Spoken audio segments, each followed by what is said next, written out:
અમદાવાદના તથ્ય પટેલને જામીન મળ્યા અને હજુ થોડા જ દિવસો થયા છે.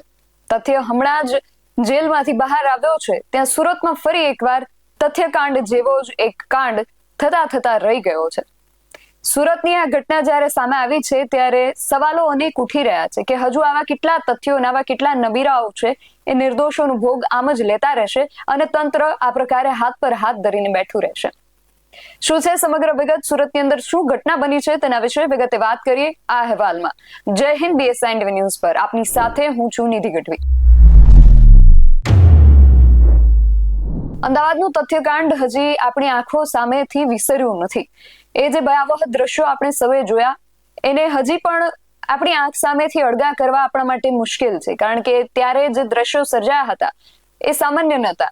9 થી વધુ લોકોએ, નિર્દોષ લોકોએ પોતાનો જીવ ગુમાવ્યો હતો માત્ર એક વ્યક્તિની ભૂલના કારણે. એ તથ્ય કાંડ જે આખો થયો એમાંથી આપણે શું શીખ્યા?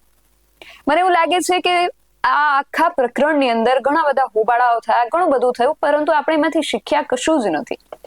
આવા હજી તથ્ય જેવા કેટલાય નબીરાઓ ગુજરાતની અંદર બેફામ ફરે છે, ખુલ્લેઆમ ફરે છે અને એની ઉપર જેનો કાયદાનો જે સકંજો કસાવો જોઈએ એ હજુ એટલો કડકાઈથી કસાયો નથી. ત્યારે જ લોકોના મનમાં હજુ પણ એવો ડર નથી કે જો અમે દારૂના નશામાં ગાડીઓ ચલાવીશું અને જો અકસ્માત સર્જીશું તો અમારું શું થશે? આવો એક પ્રકારનો જે ડર આજના યુવાનોમાં, ખાસ કરીને ગુજરાતના યુવાનોમાં હોવો જોઈએ એ જોવા મળતો નથી. એટલે જ ફરી એકવાર સુરતથી આ પ્રકારની ઘટના સામે આવી છે. સૌથી પહેલા તો સુરતની આ જે ઘટના સામે આવી છે તેના વિશે તમને થોડી વિગતો આપું તો સુરત શહેરની અંદરથી પણ ફરી એકવાર એક નશાખોર વાહન ચાલકે બેફામ બનીને નિર્દોષ લોકોના જીવને જોખમમાં મૂક્યા છે. સરથાણા જકાતનાકા પાસે આ ઘટના બની છે. કનૈયા નમકીન નામની એક દુકાન હતી. દુકાનની નજીક દારૂના નશામાં ચૂર થઈને એક આર્કિટેક્ટે પોતાની એમની જે ઈવી કાર હતી એને એટલી ઝડપે ચલાવી અને પછી ભયાનક અકસ્માત સર્જો. આ બેફામ કાર ચાલક રસ્તા પર જે બાઇક જઈ રહ્યા હતા, સ્કૂટર જઈ રહ્યા હતા, સાઈડમાં પાર્ક કરેલી એક કાર હતી, આ બધાને અડફેટે લીધા. અકસ્માત એટલો વિકરાળ હતો કે ઘટના સ્થળે જે લોકો હાજર હતા, જે લોકોએ આ દ્રશ્યોને પોતાની આંખે જોયા છે એ લોકોની કંપારી છૂટી ગઈ. આ દુર્ઘટનાની અંદર 2 સગા ભાઈઓ અને બીજી 2 મહિલાઓ પણ ઈજાગ્રસ્ત થઈ છે. આ જે આરોપી છે એ મૂળ ભાવનગરના કુંડલી ગામનો વતની છે. એ ભાવનગર જિલ્લાનું જે તળાજા ગામ તાલુકો છે એ તાલુકાના કુંડલી ગામનો આ વ્યક્તિ છે અને અત્યારે સુરતના સરથાણામાં એ રહેતો હતો. ઉંમર એની આશરે 32 વર્ષ છે. વિજય વિખડિયા એનું નામ છે અને વ્યવસાયે આ વ્યક્તિ આર્કિટેક્ટ છે.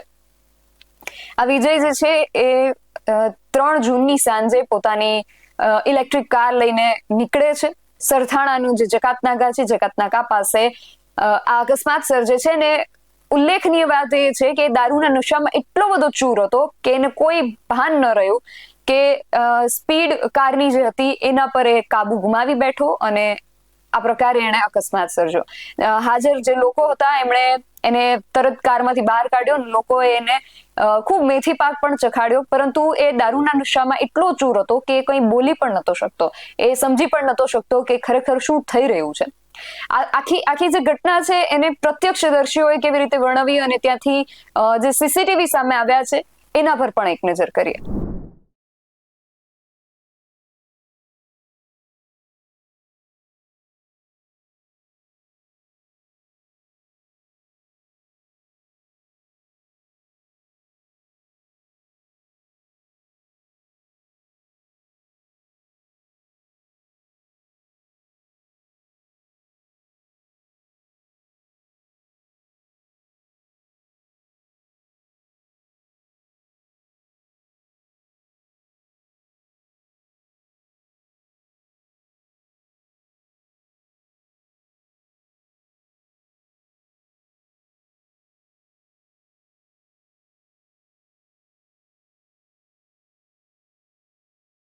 મારું નામ મનીષ વાઘાણી છે. અત્યારે સરથાણા વિસ્તાર છે, અત્યારે ગીચ વિસ્તાર છે, એમાં નબીરાઓ આ જે ગાડી ઇલેક્ટ્રિક ગાડી છે જે ઈ-વ્હીકલ કહેવાય, એમાં એક વ્યક્તિએ દારૂ પી અને રાહદારીઓને ઝપટમાં લઈ લીધા છે. એક તો 4 વ્હીલ ગાડી જે બંધ કન્ડિશનમાં હતી એને પણ અત્યારે ઉડાડી છે. 2 લેડીઝો જે છે એને પણ ઉડાડ્યા અને 3 જેન્ટ્સને જે ટુ વ્હીલ લઈને જતા હતા એને હોતી ઉડાડ્યા છે. શામધામ મંદિરેથી આ ગાડી જે મન ફાવે એમ ચલાવી અને એક રિક્ષાવાળાને પણ ના હડફેટમાં લીધો અને આ બાજુ આવી અને લેડીસો અને એક ટુ વ્હીલ વાળાને અને આ જે ગાડી બંધ હાલતમાં પડી હતી એને હોતી ઉડાડી અને આ જે ભાઈ ડિવાઇન્ડર માંથી તમે જોવો છો ગાડી અત્યારે ચડાવી દીધેલી છે. એટલે આ સુરતની અંદર જે અમદાવાદમાં જે ઘટના ઘટી હતી એવી જ ઘટના અત્યારે સુરતની અંદર ઘટી છે કે દરરોજ ને દરરોજ દારૂ અને ડ્રગ્સ નું જે સેવન કરી અને મન ફાવે એમ ધોળા દિવસે આ લોકો ગાડી ચલાવી અને જેમ ફાવે એમ આ લોકો ગાડી ચલાવી અને લોકોને રાહદારીઓને અડફેટે લે છે. તો અમારી આ આજના સુરતના ગૃહમંત્રી છે અને નમ્ર વિનંતી છે કે આવા લોકોને કડકમાં કડક. ઘટનાની જાણ થઈ એટલે સરથાણા પોલીસનો જે કાફલો છે એ પણ ઘટના સ્થળે દોડી ગયો. લોકો આ જે વિજય નામનો વ્યક્તિ છે એને મારી રહ્યા હતા એટલે પોલીસે એને ત્યાંથી ટોળામાંથી એને બચાવ્યો અને એને લઈ ગયા.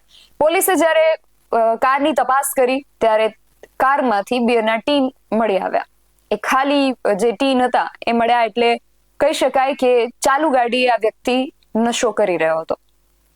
સરથાણા પોલીસે આજે આરોપી છે આર્કિટેક્ટ વિજય વિખડિયા એની અટકાયત અત્યારે કરી લીધી છે અને પોલીસ સ્ટેશન ભેગો કરી દીધો છે અને અત્યારે એની સામે દારૂ પીને બેફામ ગાડી ચલાવવા અંગે ગુનો નોંધીને તપાસ જે છે એ શરૂ કરી છે. પણ પ્રશ્ન એ છે કે આવા વિજય જેવા કે તથ્ય જેવા કેટલાક નબીરાઓ હજી કેટલાક નિર્દોષોના પ્રકારે ભોગ લેશે. સદનસીબે આ ઘટનામાં કોઈ જાનહાનિ સર્જાઈ નથી, પરંતુ જો જાનહાનિ સર્જાઈ હોત તો એનો જવાબદાર કોણ હોત? દારૂબંધી વાળા ગુજરાતમાં આટલી સરળતાથી નશાના આ પદાર્થો મળી રહે છે તો એના માટે જવાબદાર કોણ? આવા કેટલાય બધા પ્રશ્નો જે છે એ આખી ઘટનામાં હજુ છૂટી રહ્યા છે અને અમે આશા રાખીએ કે આ દરેક પ્રશ્નોનો જવાબ જે પણ જવાબદાર વ્યક્તિ છે એ અચૂક આપશે. તમારો આ સમગ્ર વિષયને લઈને અને ખાસ કરીને આખી ઘટના બાદ આજે સવાલો ઉઠી રહ્યા છે તેને લઈને શું માનવું છે અમને કમેન્ટ કરીને ચોક્કસથી જણાવજો. આવા જ વધુ અહેવાલો સાથે મળતા રહીશું. તમે મારી યુટ્યુબ ચેનલને સબસ્ક્રાઇબ કરવાનું અને અમને ફેસબુક અને ઇન્સ્ટાગ્રામ પર ફોલો કરવાનું ભૂલશો નહીં. બાકી નવી અપડેટ્સ માટે આપ જોતા રહો BS9 TV ન્યૂઝ. નમસ્કાર.